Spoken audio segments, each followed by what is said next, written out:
सर्वप्रथम तो सभी को स्वतंत्रता दिवस की शुभकामनाएं। और आज मेरे लिए दुगनी खुशी का दिन है, क्योंकि भारत माता का स्वतंत्रता दिवस तो है ही, पर मेरी माता का भी जन्मदिन है। तो इस लिहाज से मैं उनको भी नमन करता हूं आपके शो के माध्यम से। और देखिए, आज एक नारा जो निकला है, रिपीट, RPT, रिफॉर्म करोगे, परफॉर्म करोगे तो ट्रांसफॉर्म होगा। और देखिए कैसा ट्रांसफॉर्मेशन हुआ। आज 10वां संबोधन था प्रधानमंत्री का। पहला संबोधन जब प्रधानमंत्री ने किया तब अर्थव्यवस्था 10वें स्थान पर थी, आज 5th स्थान पर है। फ्रेजाइल 5 थी, आज फास्टेस्ट 5 में है। उस समय पर 700 स्टार्टअप थे, आज 80,000 से ज़्यादा स्टार्टअप हो गए। 70 एयरपोर्ट थे, आज 144 एयरपोर्ट हो गए। आज 3.5 करोड़ गरीबों के आवास बने हैं। 11 करोड़ लोगों तक नल से जल और 12 करोड़ लोगों तक टॉयलेट पहुंचा है, जिसका मतलब 100% खुले में शौच मुक्त हो गया है भारत। तो ये प्रकार से ट्रांसफॉर्म किया गया है। पहले स्कैम इंडिया बोलते थे, अब स्टार्टअप इंडिया से पहचान। पहले तुष्टिकरण इंडिया था, आज टेक्नोलॉजी इंडिया। पहले डायनेस्टी इंडिया था, आज डिजिटल इंडिया। तो ये ट्रांसफॉर्म करने का जो काम किया गया है। परंतु देखिए, दुख की बात क्या है, जो लोग भारत माता की हत्या की बात करते हैं, भारत के सेना के खिलाफ बोलते हैं, भारत की जनता को भी नहीं बख्शते, आज वो भारत के समारोह में उपलब्धि नहीं थे, वो भारत के समारोह का बहिष्कार करने लगे। आज कहाँ थे विपक्ष के नेता? अब बताया जा रहा है कि बीमार थे, पर वो AICC हेडक्वार्टर तो चले गए, वहाँ पर लंबा चौड़ा भाषण किया। तो इसीलिए मुझे लगता है कि देखिए, भारत के प्रति जो घृणा है कुछ लोगों के मन में, मोदी से घृणा करते करते भारत के प्रति जो घृणा का भाव दिखाई देता है, वो आज साफ साफ झलक रहा है। वरना क्या आज के ऐसे कार्यक्रम का बहिष्कार किया जाता है? तो मुझे लगता है, देखिए, और दूसरी बात आपने नोटिस किया होगा, प्रधानमंत्री ने हर वाक्य में परिवारजन कहा, मेरे देश के परिवारजन। देखिए, हम वो पार्टी है जो जनता को जनार्दन और परिवारजन मानते हैं। यहाँ पर कुछ लोग राक्षस मानते हैं, यहाँ पर कुछ लोग श्राप देते हैं, हम आशीर्वाद लेते हैं। यहाँ पर कोई लोग जो है परिवार को देश मानते हैं, इंदिरा को इंडिया मानते हैं, हम इंडिया को अपना परिवार मानते हैं। दुष्यंत जी से जवाब ले लेते हैं। ये अंतर है हम में और इनमें। इनसे आज केवल इतना पूछिए कि चाहे लाख बैर हो हमसे, पर क्या आज के कार्यक्रम का बहिष्कार करना ये उनकी मानसिकता को दिखाता है कि नहीं दिखाता है? दुष्यंत नागर हमारे साथ हैं। दुष्यंत जी, जवाब सवाल ये भी था कि एक तो कार्यक्रम में नहीं रहे, दूसरी बात जिस तरह का एक रवैया है वो आपको लगता है ठीक है? स्वतंत्रता दिवस सभी का होता है, किसी पर्टिकुलर पार्टी का नहीं है।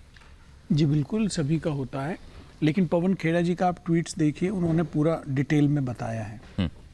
लेकिन दुख इस बात का है कि कांग्रेस अध्यक्ष के रूप में एक दलित का बेटा आज बैठा है सबसे बड़ी कुर्सी पर और चुनौती दे रहा है इनकी 10 साल की सत्ता को। ये इन पे हजम नहीं हो रहा। सर, वो भी तो जबरदस्ती वाली कुर्सी है ना। फिर कहेंगे कि हमने इतना आपको मजबूर कर दिया कि आपको वो कुर्सी दुष्यंत जी, आप जवाब पूरा नहीं, आप ठीक है, बोलिए, आप बोलिए सर। धन्यवाद। नहीं बोलिए ना, दलित बोलने का को मैंने मना थोड़ी नाम कर ले रहे हैं। दिया तो आपने तुरंत मुझे बीच में रोक दिया। क्या दलित इंसान नहीं है? दलितों को प्रधानमंत्री बनने का अधिकार नहीं है? दलित कांग्रेस का अध्यक्ष नहीं हो सकता? अरे, दलितों ने इस देश की कुर्बानी की है इस देश को बनाने में, आप उनको देश विरोधी कह रहे हैं। मैं कहना चाहता हूं शहजाद जी, आज भारत आजाद हुआ है।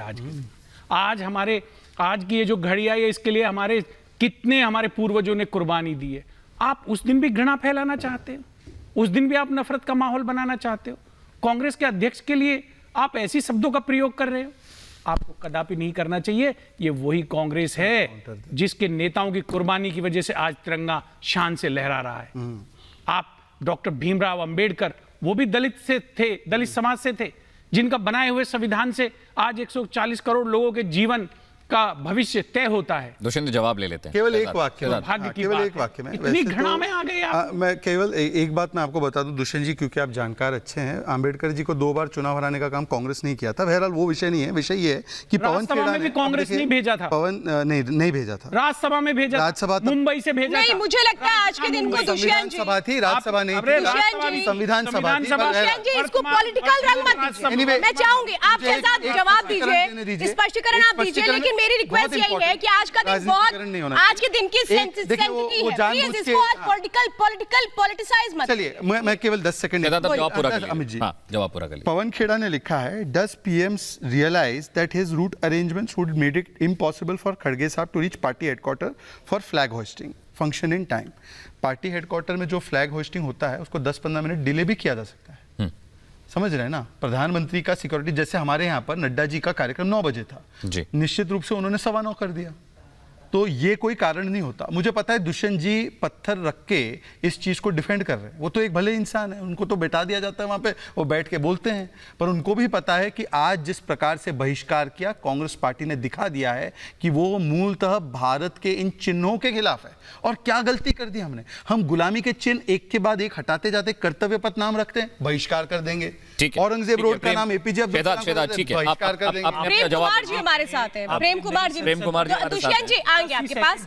हाँ आ रहे, 10 सेकंड देंगे सर। प्रेम कुमार जी उनको भी जरा शामिल हो जाइए भाई, स्वतंत्रता दिवस है, मुझे लगता है सबको बात करने की तो स्वतंत्रता दे दीजिए। प्रेम कुमार जी बोलिए।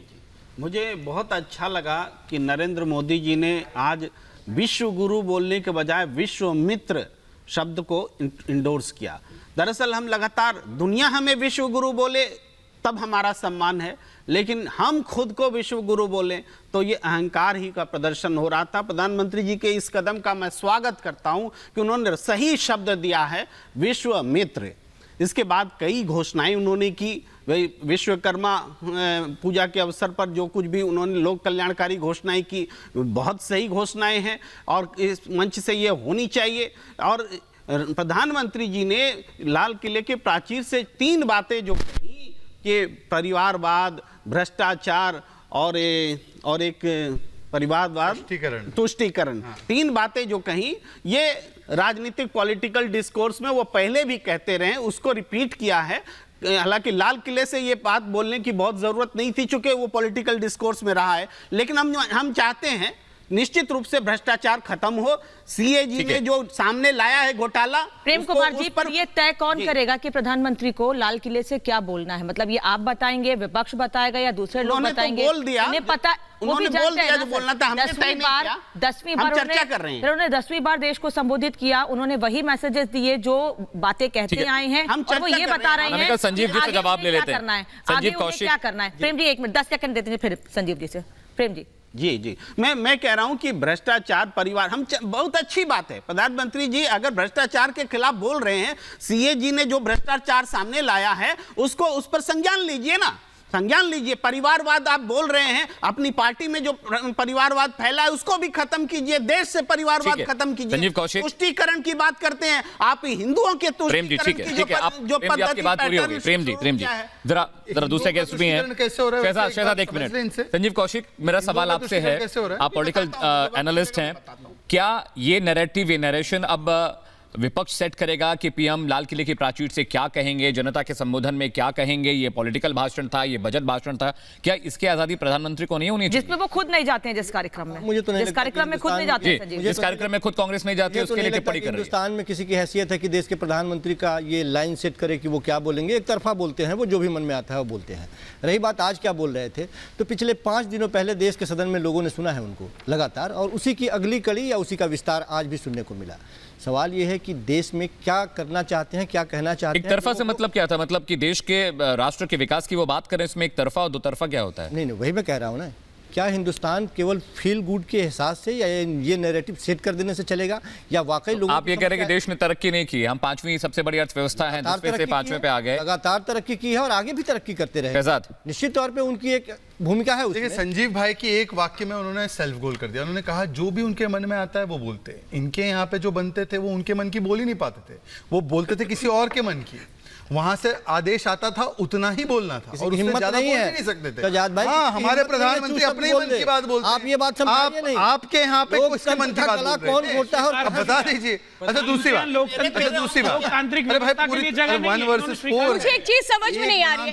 एक सेकंड, शहजाद को बात पूरी करने दीजिएगा। प्रेम कुमार जी और संजीव जी, प्रेम कुमार जी और संजीव जी, मैं आपसे एक बात जानना चाहती हूँ। मैं शहजाद आपको वक्त दे रही हूँ, मैं एक ही बात जानना चाहती हूँ। आज हम उस दिन पर है सर जब स्वतंत्रता दिवस है। हम हर कोई यही चाहता है आने वाली जो पीढ़ी है वो तरक्की करे। आपके बच्चे कल पूछेंगे भाई देश में अगर विकास हो रहा था तो आप लोग बाधा क्यों बने? तो सवाल तो ये हमें ये डिस्कस करना चाहिए ना कि ये डिस्कस करना चाहिए कि जाति की बात कर दी, धर्म की बात नहीं की, एक तरफा बात नहीं की। ऐसा आपको लगता है शहजाद, जो पहला सवाल मैंने किया था 2047 में हम विकसित देश बनने की तरफ आगे बढ़ने की और अग्रसर होने की कोशिश कर रहे हैं, लेकिन ये कोशिशें क्या ऐसे अंजाम पहुंचेंगी इसी तरह से रोड़ा अटकाकर बिना किसी तर्क के? देखिए, ऐसा है कि कुछ लोगों ने अपने विपक्ष की भूमिका को समझा ही नहीं। एक विपक्ष के नेता वाजपेयी जी भी थे, जब उनको नरसिम्हा राव कहते थे तो यूनाइटेड नेशंस तक चले जाते थे भारत की लड़ाई लड़ने, और यहाँ पर भारत के समारोह का बहिष्कार किया जा रहा है। तो ये फितरत और मानसिकता का एक अंतर देखिए। दूसरी बात देखिए, आज प्रधानमंत्री ने 2 डीबीटी की बात की। हमने कहा डायनेस्टी, भ्रष्टाचार, तुष्टीकरण से मुक्त हो भारत। तो प्रेम जी पर्सनली क्यों ले रहे हैं आप? क्या कांग्रेस पार्टी मानते हैं आपकी ये डीबीटी का परिचय देती है? और दूसरी डीबीटी की भी बात हुई कि आज जब डीबीटी के माध्यम से 30 लाख करोड़ भेजे जाते हैं तो कोई लुटेरा पंजा उसमें 10 सेकंड में दुष्यंत जी को दे रहा हूं, एक बड़ी खबर आ रही है, उस पे हम जाएंगे। 10 सेकंड 75 साल के इतिहास में, संसदीय इतिहास में, जब से हमारी संविधान सभा से आज तक किसी नेता प्रतिपक्ष को सस्पेंड नहीं किया गया, किसी नेता प्रतिपक्ष का माइक बंद नहीं किया गया। अधीर रंजन चौधरी के साथ जो व्यवहार किया गया वो इनकी सहिष्णुता दिखाता है, और वो ये दिखाता है कितने उदार हैं और लोकतंत्र को मजबूत करने के लिए विपक्ष को कितना सहयोग करते हैं। एक बड़ी खबर, अनामिका, ये बड़ी खबर आ रही है, आप लीजिए, उसके बाद हम चर्चा में जाते हैं। और बड़ी खबर इस बीच आपको बता दें, 3 बुराइयों से लड़ने की समय की मांग है, उनका कहना है